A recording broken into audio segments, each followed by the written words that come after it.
Hello, welcome to Brockwell Lane, and here is a model review. I don't do these very often, but I thought I would in this case. This is the new Hornby Terrier, announced not too long ago, and come out. I think it was developed in secrecy. I knew the Rails one was coming out, and I was waiting for that one. However, Hornby's going to beat them to it with this release. I know it was on the James May program. Didn't go down too well with Rails, who have spent quite a lot of money developing their model. But there's the Hornby one. So I'll have a look at this. This was very good value. It was only £80. This is the BR Lake Crest version, the 636. First impressions are, I don't like the picture on the box. I don't think the picture on the box is not the model at all. This seems like a computer generated image with very shiny wheels and a copper chimney, which is unrealistic. It just looks, I'm pretty sure it's a computer generated image rather than the actual model. But anyway, let's get it open and see what we got.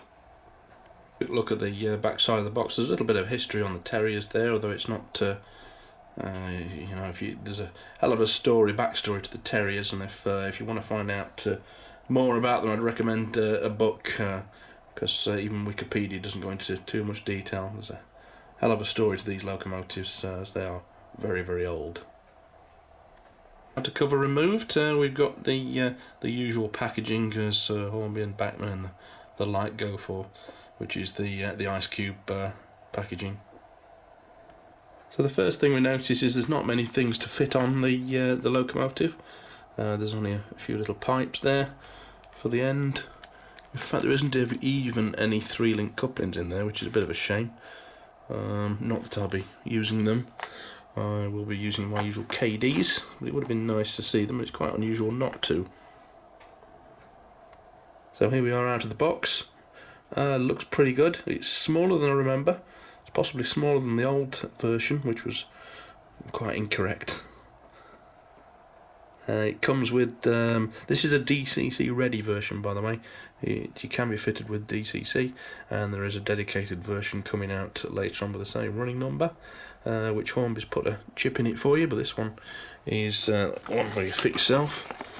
You get the usual instructions, A1/A1X. This is of course the A1X version, the A1 being the earlier type with the old style boiler, and also the steam condensing equipment on the side, but we'll look at that later on.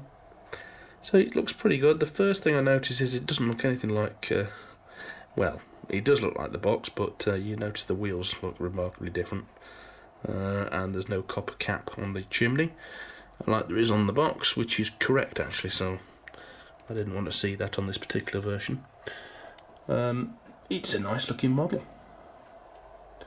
One thing I have noticed, the first thing that I notice is the lack of lining on the boiler, which seems a little bit of a cheap cop out, and it should be lined.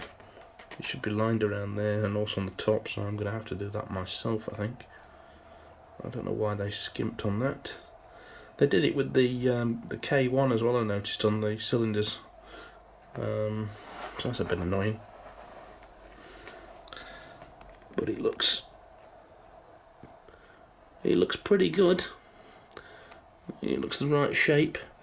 The boiler front's definitely a better shape than the old version, the old Hornby / Dapol version from years ago. Went back to the 1980s, I think, the previous version. It was not really an accurate version. It was sort of a mixture between an A1 and an A1X.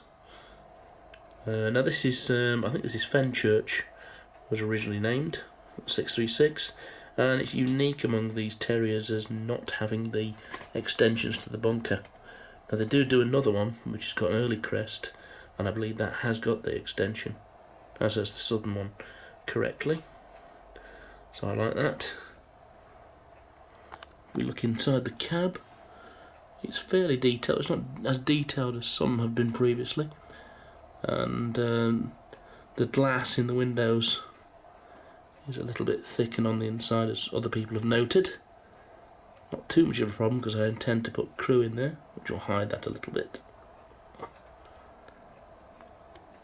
So underneath there, I like to see the gear exposed there, because that means you can lubricate these locomotives without taking them apart and destroying them to get at the gears, which is a good move.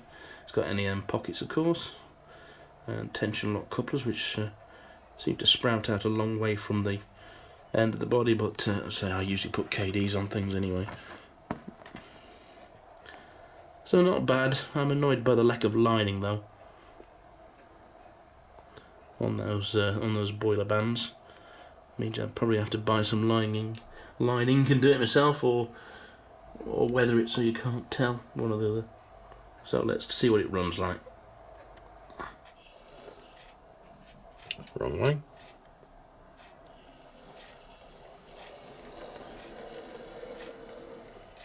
So here we are on the layout in DC mode. Seems a little quick, but quite controllable, so I'm quite happy with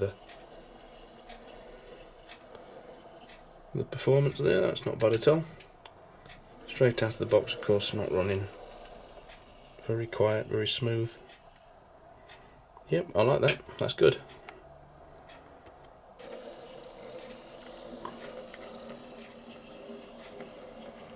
So there you go. Pretty good model for the money.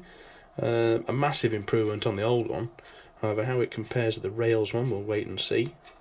But not too bad. Not too bad at all. I'll not do a haulage test because these things will be able to pull more than the real ones would anyway, so seems a little pointless.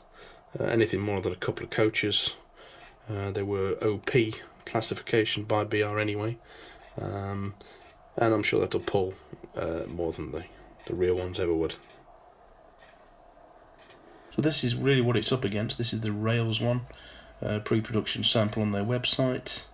And to be honest, that version does look better than the Hornby one to me. There's some of the details picked out which the Hornby hasn't done, particularly around this sort of area. Some of the copper piping I like. They have lined the boilers. Also in the cab it looks a little bit more detail in there, like a red brake handle we've got there as well, and slightly finer around the wheels and things. So I will probably get one of these Rails ones as well to compare it to, but we'll wait and see. I think they're a few months off yet, so when it comes out I will compare it with the one you've seen today. Incidentally, that one I've just shown you on the Rails' website, 661, that's also available from Hornby in the early crest, which is very similar to this, but it does have the coal bunker extension on there as well. It's a shame they have to do the same numbers, but there we are. There is a few more liveries to come out from both manufacturers, although not every livery that they were actually in. Looking at the books and things available, and this is, by the way, this is a very good one. This is one I've used. Portrait of the Terriers. There are quite a few liveries which are not have not been announced yet. There's the Great Western Green. Well, there's all sorts of different ones which I hope they'll be doing in the future, and also a couple of variations. Some of the Isle of Wight ones with the extended bunkers, they've not been announced by either of the manufacturers, so I think there is room for two manufacturers of Terriers because of that many variations, and they will appeal greatly to a lot of modelers, I think. So thank you very much for watching. I'm going to take this away, I'm going to add a crew in it, and weather it down a bit, do a few things, and I'll show you the results in the future. But thanks for watching. I'll see you next time. Subscribe below, and bye bye for now. Bye bye.